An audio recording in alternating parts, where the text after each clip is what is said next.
In 332 BCE, a young Macedonian king stood upon the edge of the world and gazed across half a mile of open sea. Alexander had swept through Asia Minor like wildfire, leaving fallen satraps and broken Persian garrisons in his wake. Yet before him sat Tyre, an ancient Phoenician island city encircled by sheer stone ramparts towering over the waves.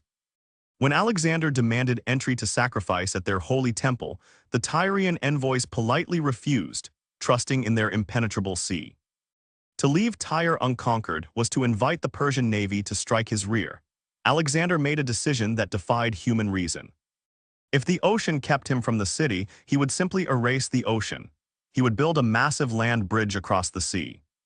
In early 332 BCE, tens of thousands of workers descended upon the ruins of old Tyre on the mainland.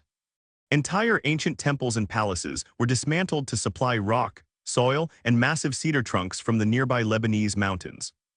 Great cedar trunks were driven deep into the seabed as foundation piles, creating two parallel wooden barriers across the gulf.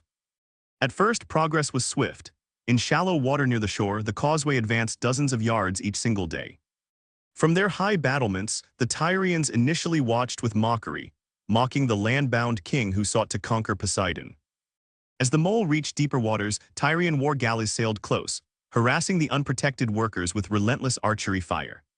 Alexander responded by constructing two gigantic wooden siege towers, over 150 feet tall, at the tip of the causeway. Draped in rawhides to absorb fiery arrows, these towers housed heavy catapults that drove back the attacking Phoenician galleys. Realizing the causeway was nearing strike distance, the Tyrian commanders devised a terrifyingly cunning counter-trap. They selected a massive old horse transport ship, filling its hull to the brim with pitch, sulfur, and cauldrons of highly flammable oil. They erected double masts holding hanging cauldrons of oil, turning the vessel into a floating bomb of unprecedented destruction. Under the veil of early dawn mist, two triremes towed the incendiary monster toward the end of the causeway. At the final moment, the crew ignited the vessel and ran it aground directly between the two giant Macedonian siege towers. Flames consumed the wood in minutes. As the cauldrons exploded, rain of fire showered the defenders and destroyed months of laborious work. Simultaneously, Tyrian marines landed along the causeway, pulling down remaining piles and destroying catapult engines. By nightfall, Alexander's crowning engineering achievement lay in smoldering ash beneath the sea. His army was shaken. Where lesser commanders would have retreated, Alexander felt only a fierce, cold clarity. Failure was simply missing data. He ordered an entirely new causeway built, twice as wide, angled against prevailing winds and reinforced with whole tree trunks. Yet Alexander knew a land bridge alone could never breach Tyre. To conquer an island, he needed sea power. Leaving his engineers to rebuild the mole, Alexander rode north to Sidon to assemble a fleet from rival Phoenician cities. Cities like Sidon, Byblos, and Aretus had long resented Tyre's dominance. They willingly offered their naval fleets to Alexander. When the kings of Cyprus joined him with another 120 ships, Alexander suddenly commanded an overwhelming armada of 220 vessels. The hunters were about to become the hunted. The naval blockade of Tyre had officially begun. When the Tyrians saw the vast horizon filled with enemy sails, terror swept through the city. They retreated inside their harbors. Alexander blocked both entrances to Tyre's dual harbors, trapping their navy inside and severing all resupply from Egypt. He then executed a revolutionary tactical innovation, mounting heavy battering rams and stone throwers directly onto floating ship platforms. For days, these floating artillery batteries tested every angle of Tyre's massive sea walls, looking for a weak point. The Tyrians retaliated by dropping immense boulders into the sea, creating underwater reefs that prevented Alexander's ships from nearing the walls. Alexander brought up special crane ships equipped with iron grapples, painstakingly winching the sunken rocks out of the water one by one. Tyrian divers swam out underwater, severing ship anchor cables to set Macedonian vessels adrift in treacherous currents. Alexander countered by replacing hemp ropes with uncuttable iron chains. Step by step, every defense was neutralized. Tyrian leaders realized time was running out. They prepared one desperate, secretive counteroffensive to break the blockade.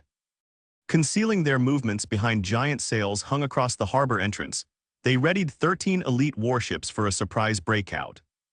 At noon, while Macedonian crews were ashore eating meals, the Tyrians struck with ferocious speed, ramming anchored Cypriot vessels.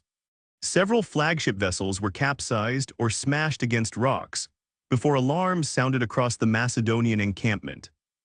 Alexander did not panic. Boarding 5 fast galleys himself, he led a swift ambush around the far side of the island to cut off their retreat. Caught entirely off guard by Alexander's rapid response, the Tyrian raiders tried to turn back, but were encircled and destroyed. By the 7th month of the siege, the rebuilt causeway reached the very shadow of Tyre's eastern wall. The final assault was imminent. Colossal towers rolled forward, dropping heavy landing ramps directly onto the parapets, bridging land and air. The Tyrians unleashed horrifying defenses, pouring red-hot glowing sand from cauldrons, burning soldiers inside their heavy bronze armor. While attention was fixed on the causeway, Alexander's naval battering rams pounded relentlessly against a weaker wall segment on the southern shore. With a thunderous roar, a 100-foot section of the stone wall collapsed, opening a jagged breach straight into Tyre. Alexander personally led the elite Hypaspes shock troops on assault ships, heading straight for the breach. Ladders slammed against crumbling stones. Alexander was among the first onto the breach, cutting a path through desperate defenders. Simultaneously, the fleet smashed through both harbor defenses, flooding the city from all sides at once. The Tyrians retreated street by street, fighting fiercely from rooftops and stone balconies in a final stance. After 7 long months of bitter siege, the island fortress that had never been taken by force finally fell. King Asmolcus and the city's leaders sought sanctuary inside the ancient temple of Melkart, awaiting their fate. Respecting their religious sanctuary, Alexander spared King Asmolcus and the priests, granting them royal clemency. He finally completed the sacrifice to Heracles he had promised 7 months earlier, fulfilling his vow on his own terms. A grand victory parade was held along the causeway, a permanent highway built across seawater that altered geography forever. By joining the island to the mainland, Alexander permanently altered the Mediterranean coastline. Tyre ceased to be an island. With Tyre fallen, the entire eastern Mediterranean coast was secure. The path to Egypt lay completely open. Alexander turned his army south toward Egypt, where he would soon be welcomed not as a conqueror, but as a living pharaoh. In Tyre, Alexander established a major imperial mint, striking millions of silver coins that fueled trade across his growing empire. Military historians across centuries would study Alexander's causeway as one of history's greatest feats of combat engineering. Even today, the modern Lebanese city of Sur sits upon the very land bridge created by Macedonian soldiers over 2,000 years ago. The sea that once protected Tyre became the bridge that joined it to world history.